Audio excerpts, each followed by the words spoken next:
Office আর ময়লা খাবারে আজকে একটা খুব সহজ রেসিপি দেখাবো, গরমের পক্ষে খুবই তৃপ্তিদার। সেটা হচ্ছে মাগুর মাছের ঝোল। এ দেখুন, এখানে আমি দুটো মাগুর মাছ কেটে আমি নুন হলুদ মেখে রেখে দিয়েছি। একদম সিম্পল ঝোল। এবার এর সঙ্গে দেখুন লাগবে একটা কাঁচকলা আর একটু আলু কেটে ধুয়ে রেখেছি। এবার কড়াইতে তেল দিয়ে আর লাগবে হাফ চামচ জিরে বাটা, হাফ চামচ কাঁচা লঙ্কা বাটা, আর হাফ চামচ আদা বাটা। এই মশলা বাটা আছে, জিরে আদা কাঁচা সবটা আমি দেবো না। প্রথমে কড়াইতে তেল দিয়ে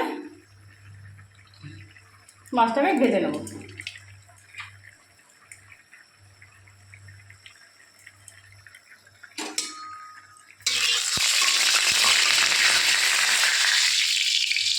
ভাজতে বসিয়ে দিয়েছি, মাছটা আমি খুব হালকা করে ভেজে নিয়ে চলে আসছি।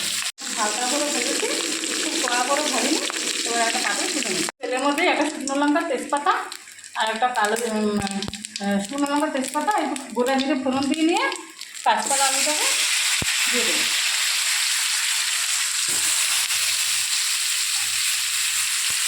দিয়ে দেবো একটু টমেটো, একটু নুন হলুদ দিয়ে ভাজা ভাজা করে নিয়ে চলে আসবো। ভাজা হয়ে গেছে। এবার দিয়ে দেবো আমি হাফ চামচ জিরে বাটা, হাফ চামচ আদা বাটা, হাফ চামচ কাঁচা লঙ্কা বাটা। এবার একটু নেড়ে চেড়ে নেবো। গরমের পক্ষে খুবই টেস্টি একটা রেসিপি এবং খুবই স্বাস্থ্যকর।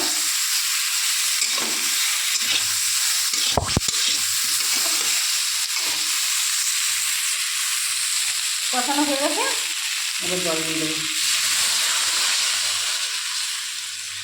ফুটে উঠুক, তা ফিরে আসছি। ঝোলটা ফুটে উঠেছে, এবার মাছগুলোকে আমি দিয়ে দিলাম।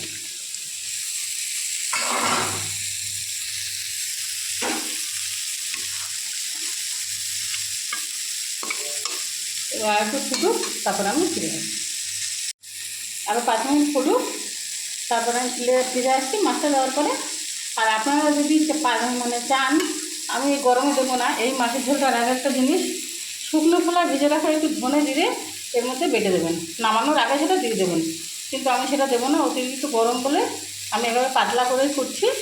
আপনারা চাইলে সেইভাবে দিয়ে দিতে পারেন। এবার আর 5 মিনিট ফুটুক, ফুটে উঠলে ফিরে আসছি।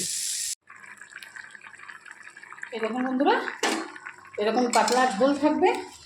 হ্যাঁ, এবার আমি একটা পাত্র নামিয়ে নিই। আর আপনাদের বলছি, যদি আপনাদের টেস্ট করতে হয়, এটা তবে এটা আমি গরমের পক্ষে এইভাবে করলাম।